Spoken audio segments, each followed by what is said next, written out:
Welcome to episode 143 of the Family Answer Man podcast, where today we're talking about dealing with bipolar and borderline personality in intimate relationships from a biblical worldview.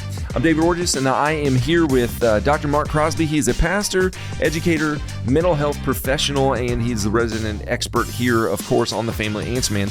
Now, Family Answer Man is not a therapy session, and we can't give specific advice to your specific situations. So for in-depth answers to your questions, we definitely encourage you to seek professional counsel for those unique circumstances. Before we jump in today, if you would hit that notification bell if you're watching on YouTube and subscribe to our YouTube channel, that would help us out a lot. And if you're listening on a podcast app, if you would rate and review us on your favorite podcast app, helps get us into the feed of more listeners. And as always, you can you can invite your family and friends to join you on this journey of building stronger, healthier, and happier families.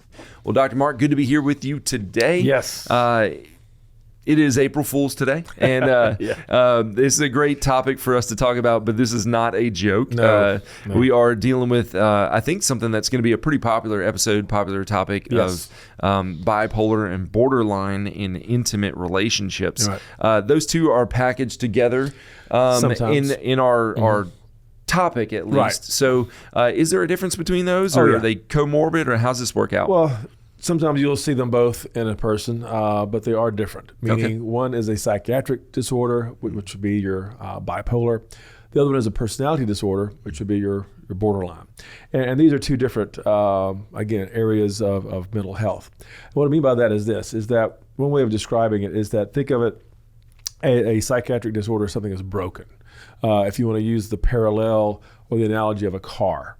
If your car doesn't start and you raise the hood and you realize, oh, there's a wire broken, you, again, take the wire, you put it together, and the car starts. In another scenario, and that would be your psychiatric disorder, by the way. Something's broken. Another scenario, you go to start your car, it doesn't start, you open up the hood, and something is missing.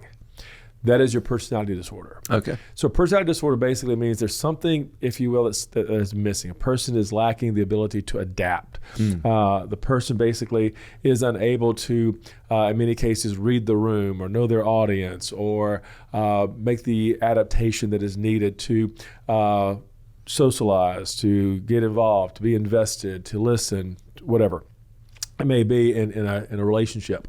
And so there are two different ways of treating, being treated, if you will, and also their symptoms are similar but different. And one, we'll talk about this more in a moment, the symptoms can go in a matter of moments, can be a fluctuation of change. Basically a mood swing, as if you will. And others, they may stay in a certain setting, or state, I should say, for days, maybe even weeks on end. Okay. And then they will crash and go into another area, if you will, or state for weeks on end. And so this is the difference between your bipolar and your borderline. That's a fantastic analogy. I think that's easy for everybody to understand. Sure. The psychiatric disorder is something that's broken. The personality disorder is something that's missing. Correct. That's a great way to segue into what we're going to be talking about today. And if you have a question that you want to have answered, you can always do that. It's our email address is familyanswerman@liveoak.church. familyanswerman@liveoak.church. It's a great way to send those questions in. And the question that we got today that was written in, not my wife, but the question says my wife, from the listener, seems to have these extreme mood swings. It seems 1 minute that she loves me and the next moment that she hates me. She sometimes has outbursts of anger toward strangers for the most insignificant reasons, like taking too long to get our order or miscalculating the change. Is this bipolar or something like that? Wow. So it sounds more like borderline, and we'll unpack that in a moment. But the problem and the concern is this, whether it's bipolar or whether it is borderline, what's happening is this, and this is why the episode is named the way it is, bipolar and borderline in a romantic relationship or a intimate relationship. Most of these relationships don't last. As a matter of fact, if you are married to someone or dating someone or engaged to someone who has bipolar or borderline disorder, you have a 90% chance of it failing. Wow, that's really high. It really is high. That's based on the research. Again, most will argue that you have a 50% chance of your marriage failing, in general, based on the stats. But with that being said, when borderline or bipolar is a part of the equation, you now have a 90% chance. And the reason for this is because these individuals with these disorders, bipolar or borderline, are very difficult to work with. They're very difficult to live with. They're very difficult to understand. They're very difficult to manage. They're very painful in some cases to live with. And both of these disorders increase the breakdown in a relationship. Back to this question. This person is saying that his wife has extreme mood swings. She has these outbursts of anger. That could be borderline, because here's some symptoms of borderline. Now, in order for it to be a full-fledged diagnosis, you have to have 5 of these 9. And so here's some of the symptoms. This is review for many of you who are maybe listening. We've covered this before in other programs, but the borderline disorder symptoms are these. Number 1, a frantic effort to avoid real or imagined abandonment. In other words, these individuals believe that they're going to be abandoned. They're going to, the person who says they love them is going to leave them. Maybe they had this situation early on. Maybe these were circumstances they had as a child. Maybe they had the loss of a parent, or a very conflictual divorce took place, and they didn't see their father or their mother for weeks or months on end. So some of these individuals may be concerned about being abandoned. But that's just one of the 9. Number 2, a pattern of unstable and intense interpersonal relationships. Meaning this, one day, as this person said in his comments, if you're just tuning in, this person is saying and declaring that his wife says, "I love you, but I hate you." Well, that's how borderlines operate. One minute, you're the greatest person who ever lived. I love you. You're so wonderful. You're so handsome. You're so beautiful. You're the best. There's no one like you. I'm lucky to have you. Well, 5 minutes later, I hate you. You're the worst. You're the ugliest. Get out of my life. I don't know what I was thinking when I married you. You're terrible. Get out of here. And then 10 minutes after that, oh, you're the most beautiful. You're the most loving. You're the gracious. Hence, very confusing in a relationship. And so, yeah, it's very confusing. And so most people go, I don't know where I stand. One minute you love me, the next minute you hate me. One minute I'm your hero, the next minute I'm a zero. What is it? Who is it? Who am I to you? And this person doesn't know. Because depending on where their mood is landing depends on how they see you, how they want you, or how they want to devalue you, and the list could go on. So that's one of the reasons why people with borderline have these very unstable relationships, and they go from person to person to person. This is the person who you talk about at work, going, "Well, she's on husband number 7. She's dating the entire department, whatever." And these people have this pattern of unstable relationships. Again, for pastors who are listening, this is the person who comes in, and they're in their 9th marriage. And they go, "I just don't know what's wrong with me," or "Help me out," or whatever. Number 3, they have an unstable self-image. They don't like who they are. And for many, these are the people who say, "I don't like my gender. I don't like who I am. I don't like my profession. I don't like, my particular place in life." They have an unstable self-image. They generally are nice, in some cases. They generally can be successful in some cases. They generally can be established, as far as their business in some cases. In other words, they have the potential to be successful people, but they go, "I don't like myself. I hate myself. I wish I was something else. I wish I was doing something else." Even though they're very successful in what they're doing, they're very talented in what they're doing. It's the proverbial, the singer wants to be an actor and the actor wants to be a singer, okay? And so they're just unstable in their self-image. The guy wants to be a girl, the girl wants to be a guy. And so this is a part of, again, the borderline personality disorder. Fourthly, they're impulsive and they're self-damaging. Meaning this. These are the people who will all of a sudden start binge eating. They're in this state of mind, and all of a sudden they just kind of raid the refrigerator. They just eat, eat. They'll drive recklessly. Something didn't go well at work, so they get in their car and they just go down the interstate at 120 miles an hour, reckless driving. Some will begin to abuse substances, prescription medications, or whatever it may be. Some get involved in promiscuity. They will put themselves out there. They'll go to certain places they shouldn't go. They'll go to certain parts of of the community where, again, it could be dangerous, and they will get involved in things. And so during this impulsive, self-damaging moment, sometimes they have suicidal gestures. They'll say things like, I just need to kill myself. The world would be better off without me. I just need to go jump off a bridge or something along those lines.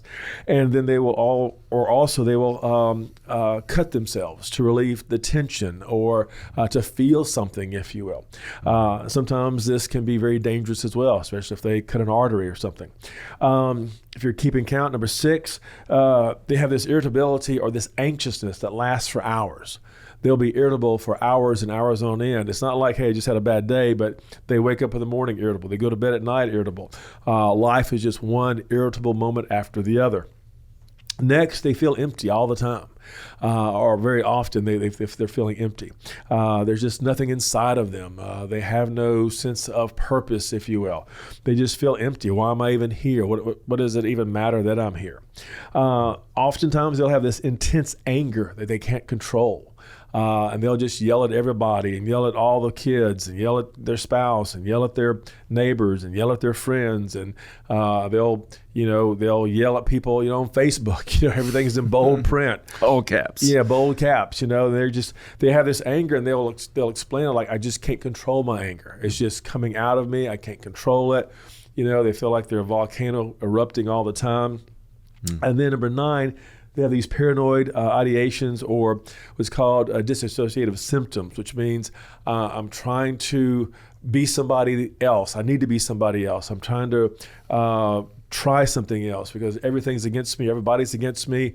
Maybe if I were a different person, or maybe if I had a different personality, or maybe if I had a different idea, or maybe if I could talk differently or have a different accent or something along those lines, people would like me or embrace me. So these are some of the symptoms, if you will, of the borderline. Now, in order to be diagnosed with this particular personality disorder, you have to meet 5 of the 9. So if you just have 1 or 2 of these, hey, I feel empty, or I'm angry, or I'm feeling a little paranoid about some things, or I'm just irritable, here lately. Okay, that's one thing. But when you have 5 of these 9 that are basically working together simultaneously, then that can be you can be a candidate for this particular diagnosis. And are these all long term? I know sometimes the DSM has, if it's more than 2 weeks. Or right. No, that's going to be your bipolar, where things last for a week or two. But this is basically these things can happen in a matter of moments, if you will. Okay. That mood swing happens, within a few minutes in some cases. But yeah, they're working together. They're in conjunction together. And again, yes. I think that to answer your question, it's something that is ongoing. It's something that is persistent. It's something that's basically almost a way of life, where you have this fluctuation of mood swing. Whereas the bipolar, these symptoms must be ongoing for at least a week or 2. And when we say bipolar, we have to understand that you have the manic episode, and then you have the depressive episode. That's why it's called bipolar. So you may be in a manic episode for a week or 2, and then you may be in a depressive episode for a week or 2. And then in between that, I think of a pendulum going back and forth. In between that, there's the crash. And the crash basically is the transition from going from manic to depressive, or from depressive into manic. And so the crash is where most people find themselves in a very bad state. That's where the family, the friends, the intimate partner, whomever that may be, the husband, the wife, that's where they're going, okay, we've got a real problem here. Okay. Now, again, when they're in this state of manic or the state of depression, that's it's problematic as well, don't misunderstand me. But the crash is where people find things to be most difficult. Okay. So when a person is in a manic episode, for example, this is for the bipolar diagnosis, some of the things you'll see is this inflated self-esteem or grandiosity. I'm the king of the world. I'm the king of the jungle. I'm the head of the castle, if you will. I'm the most important person, on the planet. And so there's this sense of inflated self-esteem, this sense of grandiosity. Look at what I've done. Look at me. Look at what I've accomplished. You may kiss the ring, if you will. I'm the most important. Life could not manage without me. and that sort of thing. When you're in a manic episode, there's a decreased need for sleep. These people may not sleep very much, maybe 2 or 3 hours at most, and that's all they need, in this manic episode. But there's this decreased need for sleep. Now, a little sidebar, I will argue that sleep is one of the most important things you can do for your mental health. Getting a good 7, 8, 9 hours of sleep, hopefully as much as you can with it being uninterrupted. And the older you get, the more difficult that is. But having a good sleep pattern of 7 to 9 hours, I would argue is the most important thing you can do for your mental health. Your brain needs to be recharged. Your brain needs to slow down. Your brain needs to shut off. Your brain needs to relax, if you will. But a person in a manic episode, they have this decreased need for sleep. You'll also notice they're more talkative, and they feel they need to keep talking. They'll sit down, they'll talk about the weather, they'll talk about sports, they'll talk about, March Madness, they'll talk about what they did on April Fool's Day. They'll talk about, the sermon they liked or didn't like. They'll talk about, who was in church, who wasn't in church, who should have been in church, why weren't they in church, who we need to pray for and why. They just talk and talk and talk and talk and talk and talk. They never stop talking, and they just go on and on and on and on. And finally, at first, it's like, hey, this is a nice conversationalist. And then you discover, oh, no, this person is in a manic state. Right. Because they just will not stop talking. You feel like you can't catch your breath because they've talked so much. Yeah, and you can only nod and grin for so long. Right. And so the point is they just will never stop talking. And the reason why, number 4, if you're keeping count, is they have these racing thoughts. There's these flight of ideas. And sometimes people will tell you in this state that they can be very creative, or they have good ideas, or they have things that they feel like need to be done, or things that need to be changed, or things that need to be accomplished, or things that need to be fixed. And so, but they have these racing thoughts and these flights of ideas, but they're racing. Hey, we need to fix this and do that. And then we need to go over here and take care of this. And then we need to build this. And then once this is built, we need to buy this, because once we buy this, we need to fix this, and then add a new room here. And they just don't know when to stop and say, let's just work on this one particular project, or let's fix this one particular area of our home, or whatever it may be. Which means, number 5, again, if you're keeping count, they're easily distracted. So if you're just tuning in, we're talking about the symptoms of bipolar disorder and its effect upon a relationship, a marriage, an intimate situation where, again, you're just working with this person, living with this person, married to this person, engaged to this person who struggles with this particular mental illness. So they're easily distracted. Anything can kind of change their way of seeing things. Anything can change them. Well, we need to work on this. Well, but did you see that over there? Let's go over there and check on this. So they're easily distracted. They have lots of goals. When they're in a manic state, they have lots of goals, things they want to accomplish. I want to get 3 PhDs by the end of the year. They have these goals. I want to go here and do this. I want to, save the world. I want to go to, 5 countries and be a missionary, every month for the next 5 months in different countries. And they have these great goals, but again, most of them are, I would argue, unattainable, at least initially. They have excessive involvement in activities that have a high potential for problems. When they're in a manic state, if you're bipolar and you're in this manic state, they go on these buying sprees. They will empty the savings account in some cases. They will make these crazy business investments.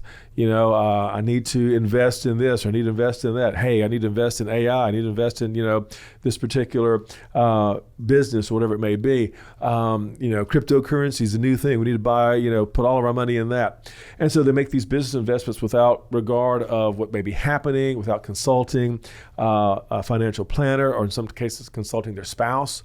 This is why, again, this is so difficult to be married to a person in this state of mind, because they will empty your savings account. They will empty their checking account. They will take their check and maybe go gamble it all away, because they know the numbers for the lottery and we're going to be millionaires in a couple of days. So they do this. In some cases, they'll pursue romantic situations that may not be appropriate. This is a person that excessively flirts, with someone, or excessively stalks someone, or basically, wants to be involved with someone, even though they're both married. So they have this excessive situation where, again, they want to be involved with someone that may not be appropriate. So that's the manic side of the bipolar, which is a lot. And so the thing is that beware, if you're married to someone with bipolar, beware of this manic, because sometimes, as we said before, it can be dangerous. Sometimes it can just be a disruption in your life, and sometimes it can impact you financially and or relationally, especially if they get involved with someone else or this sort of thing. But then there's the depressive side. So they go from this swing of being manic to now they come down like a pendulum and they crash. Because you can only maintain mentally and physically, financially, relationally, you can only maintain this manic episode for so long, and then you crash. So if you're just tuning in, talking about the bipolar disordered person, and now we're going into what does a depressive episode look like after the crash. So they crash after this manic episode, and now they're in this depressive episode, which is the other part of the bipolar disorder that lasts for 2 weeks or longer, and they feel sad. They feel empty. They feel hopeless. They're tearful. Now they have a marked drop in pleasurable activities. They don't want to be the missionary anymore. They don't want to fix the garage. They don't want to, change the oil in the car. They don't want to take the kids to ball practice. They have this dropped interest in anything that was once a pleasurable activity. And so they just basically sit in the chair. They curl up in a fetal position. They pull the covers over their head. They don't take a shower for 3 days, whatever it may be, because they just have no interest in anything at all. During this time, there may be a weight loss or a weight gain. They may not eat anything, or they may eat everything. So it's one extreme or the other. So during this time of this depressive episode, there's this weight loss. Also, there's insomnia. Again, back to what I said earlier, sleep is one of the best things you can do for your brain, for your mental health. But these individuals just stay up and they just think about how terrible the world is. They think about how terrible life is. Again, if you're just tuning in, we're talking about the depressive episode of the bipolar disordered person. Number 5, if you're keeping count, they have a loss of energy. They feel fatigued all the time. I just don't have any energy, no matter how many energy drinks I drink. I just have no energy. There's nothing I want to do. They have number 6, they have this inappropriate guilt or worthlessness. They feel like I have no worth at all. No one wants me. I shouldn't even try.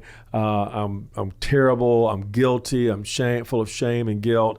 Look at what I've done. Look at what I've become. Number 7, they can't think or concentrate, and they can't make decisions. If you ask them, hey, can we do this? Can we do that? What do you think about this? Should we buy this? Should we buy that? Should we go here? Should we go there? They can't think. They can't concentrate. They can't make any decisions at all. They are just numb to life. They're numb to living. They're numb to decision making. They're numb to their kids. They're numb to their spouse, which is why, again, they have a 90% divorce rate because most people can no longer stay in this relationship or this type of relationship for very long. Yeah. They think of death a lot. A person in a depressed state of bipolar, think of death. I need to take myself out. I'm no longer worthy of life. And they're unable to move quickly. Again, they just barely kind of walk across the living room. They barely make it to the table for dinner. They barely make it out of bed. They barely make it to work. They barely have any sense of purpose or moving quickly or direction, or I need to go here, go there, take care of this. Nothing like that. So what to do?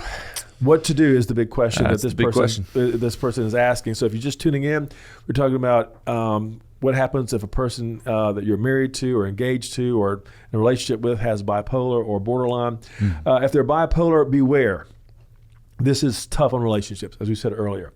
For the reason why is because this creates confusion in the life of the other partner, and the husband or wife, and because the question is, will I ever see the person I fell in love with again? will I ever see the person I fell in love with again? And so what can you do? If you're struggling with bipolar disorder and you want your marriage to work, or if you're married to someone and you want this marriage to work, and hopefully you do, what can you do? Well, number one, bipolar, there is medications that help. Okay. There are mood stabilizers that help with the shift and the swing, if you will, of the bipolar disorder. So there are mood stabilizers, so take your medication. Beware of that. If you're a spouse of someone who has bipolar, help them stay on their medication. Number two, stay away from alcohol. Stay away from alcohol. I mean, I know this is South Louisiana and everybody has their excuses and all that. I get it. But if you struggle with this, stay away from alcohol. Alcohol will, again, get in the way of any recovery. Number three, counseling is important. You need to see a counselor. You need to have someone to help you understand what's going on here and what you can do, both as a person with bipolar as well as a person who's married to someone with bipolar. Counseling is of the essence. Number four, realize if you're bipolar, you're not out of control. You still have some control. You still have control over whether or not you take your medication, or staying away from alcohol, or trying to get some rest, or going to the counselor's meeting. Reduce your caffeine. Caffeine can sometimes, again, be a stimulant that will cause you to jump into a manic episode. Do some exercise. Mild exercise is important. Again, as we said before, take walks, ride your bike, hang out with your kids, play soccer, play pickleball with your spouse, whatever it may be. But there are things you can do for some mild exercise that's so important. Again, these are just basic things, but they're things that are important. And sometimes going back to the basics is the best thing you can do. If you're bipolar, prepare for crashes, meaning this. You may want to make some bank changes. You may want to make sure that you have a minimum amount of money in your savings account, and your wife or your husband, whomever, has a little bit more control, so that you're not, blowing the checking account or blowing the savings account when you're in that manic state. Have a checklist. If you display certain symptoms, agree to turn over the reins. If you start saying, hey, look, I know I'm starting to talk all the time. I know that I'm not sleeping as much. I know that I am having all these crazy goals I'm trying to set, and your spouse sees that, then say, take over the reins here. You pay the bills this week. You take the kids to soccer practice. You buy the groceries, whatever. Set boundaries. Again, if you're married to someone, make sure with bipolar disorder, set some boundaries. If you're the spouse who's a caregiver, take care of yourself. Allow yourself to get the exercise. Allow yourself to eat right. Allow yourself to have some time for yourself. Realize you're not responsible for the feelings or the actions of the bipolar person. That's important to note. Realize the crash is tough, but again, you get through it together. Realize that it's coming. Break the codependency. Yes, they need your support, and yes, you need to be supportive, and yes, you need a project, but yet still realize that, again, codependency, though it's a reality, sometimes it's not always healthy. Have a group that can support the bipolar person. Sometimes churches, sometimes other organizations have groups that can understand where you are and maybe help your spouse understand where you are as well. And also, again, allow your spouse to have a break. Real quickly on borderline treatment, if you're just tuning in, if you're married to someone who has the borderline symptoms that we just talked about a while ago, therapy is of utmost importance.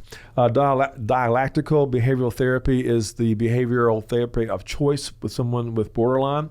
Again, mood stabilizers can be helpful, but people with personality disorders don't often react well to medication because it's a different type of mental illness. Sometimes short-term hospitalization may happen if a person is in a really difficult way or done something that has been very, very dangerous to themselves or others.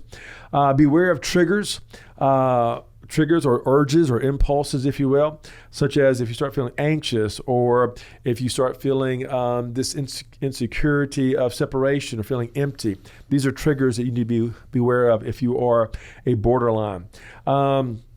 Beware of acting on the urges to reduce your emotions. Sometimes we want to yell at somebody if someone is saying something offensive.